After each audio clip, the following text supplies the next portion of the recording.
John Tusa reporting. At home, the Liberal Party is hoping John Howard will lead them into a new era.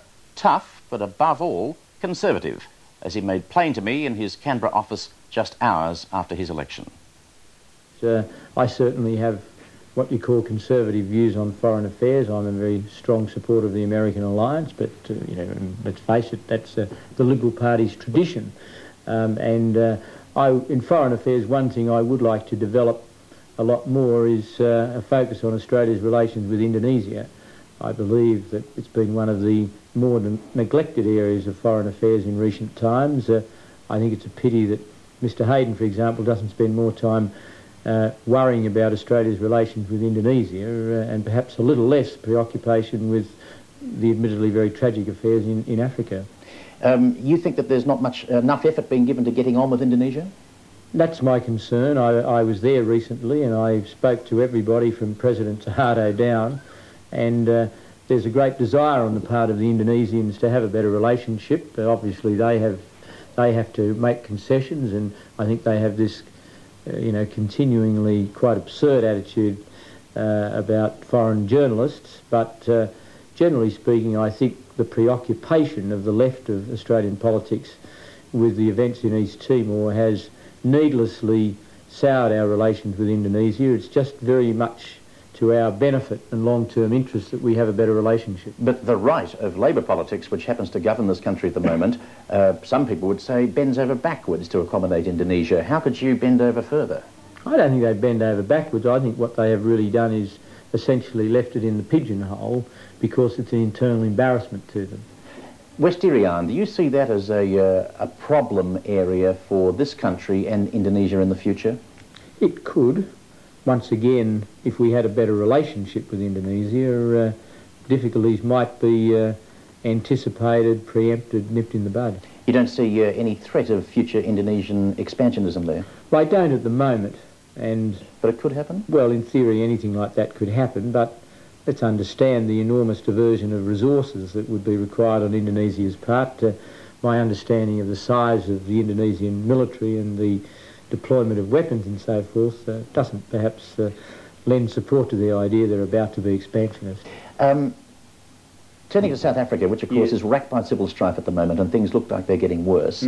I think you think that the present government's gone too far on South Africa, but do you absolutely condemn apartheid? Yes, I do. I find it quite objectionable. I find nothing in the principles of the Liberal Party that would give any comfort to the philosophic basis of the regime in South Africa.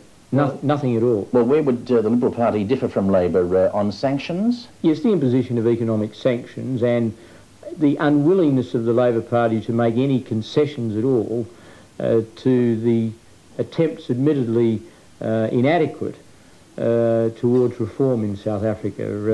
The reality of that regime is that if no encouragement at all, or let me put it another way, if more encouragement in the past had been given, perhaps there would have been developed a slightly more positive attitude. But you're not saying it's the rest of the world's fault? No, I'm not saying that for a moment. I find apartheid totally objectionable. The view, though, I have consistently put, which some people have difficulty with, is that, yes, it's dreadful, and there are many other countries with equally dreadful governments or even worse governments. And the fact that in a formal sense the regime or the apartheid is enshrined into the Constitution, it's the reality of what happens. And let's face it, there is as much racial discrimination in many other countries in South Africa. Now, they're all wrong. That's the point I'm simply making, and it's a question of proportion.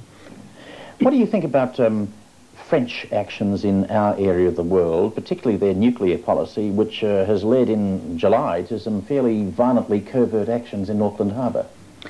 Well, that whole issue is an extraordinary saga, and I don't know that I want to get into any detailed comment on it. The attitude that has been taken about nuclear testing in the past by Liberal governments, I certainly agree with, and that is the Liberal attitude to Mururoa. Yes, and so forth. I think that's basically correct, but I don't really I don't know that I want to make a detailed comment on the Auckland Harbour issue. Right, but do you think that the French are riding roughshod over the South Pacific area, if you like. I mean, that they're acting arrogantly in the pursuit of their force to front. Well, I don't want to make a provocative statement about what they're doing. I do believe that there's a certain, there's certainly the appearance of insensitivity, and I can understand some of the concerns that have been expressed. Should they stop testing?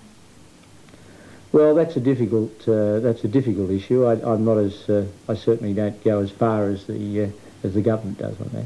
Well, where do you stop? Well, I think the idea of a total. We're certainly against all the proposals relating to the unreality of the nuclear-free zone. Mr Howard's election is clearly a signal to the electorate that the Liberal Party has made a right turn. The wets face desiccation. For the dries, their time has come. Dateline's political commentator Mungo McCallum has been following the action, and he's speaking with Dennis Grant from our Canberra studio. Mungo, there's a long tradition of Liberal leaders getting to that position by knifing their former leaders in the back. That didn't happen on this occasion, though. Well, it didn't have to happen because Andrew Peacock was quite prepared to knife himself in the front. Andrew Peacock's style of leadership has always been considered to be a bit wishy-washy, and when he saw the Howard challenge coming, for a very long time he did nothing about it at all. When he eventually did something, it was a total overreaction. It was quite unnecessary. But even then, he didn't follow it through. He didn't tell anybody what he was doing. He didn't say that he regarded the question of John Howard as deputy as a resignation issue. And he certainly didn't say that if people voted for John Howard, he would regard it as a vote of absolute no confidence in himself. That, of course, is the way it transpired. And I think a lot of Liberals, even as late as about 12 o'clock yesterday, were still wondering how on earth they were going to get out of all this. They were trying to preserve the status quo. They liked the idea of an Andrew Peacock, John Howard team, and they certainly didn't want to lose either man. This morning they're congratulating on themselves on getting out of it quite as cleanly and quickly as they did. Mungo, was it ignorance or arrogance that Mr Peacock didn't get on the phone to drum up some support? I think it was a combination of both, but you've got to remember that Andrew Peacock's political career has been a succession of things being handed to him on a silver platter. He inherited the safe seat from Sir Robert Menzies. He was always thought of as a future Liberal leader. He never really had to work terribly hard for any of the positions he got himself into. And when he did finally face a situation where the only way to get out was some really good, hard, old-fashioned campaigning, I think he'd really forgotten how to do it. Howard's good in the Parliament, but is he good enough for Keating and Hawke? This is the question that everyone's going to ask, but Howard at least does provide a real alternative. Andrew Peacock was very much a man of the centre, although he was being pushed rather reluctantly to the right by some of his colleagues. John Howard has never made any secret of the fact that he is a radical right-winger. Now, this does mean that it's not going to be a question of whether you vote for the person who looks best on television. It is going to be a question of whether you vote for the people whose policies so far, economically at least, seem to be working fairly well, or whether you're going to take a plunge into the unknown with John Howard. That's the question which is going to have to be resolved over the next 2 years. And it's a very different kind of Liberal Party from the Liberal Party we've all grown up with. Mungo McCallum, we'll leave it there. Thanks very much.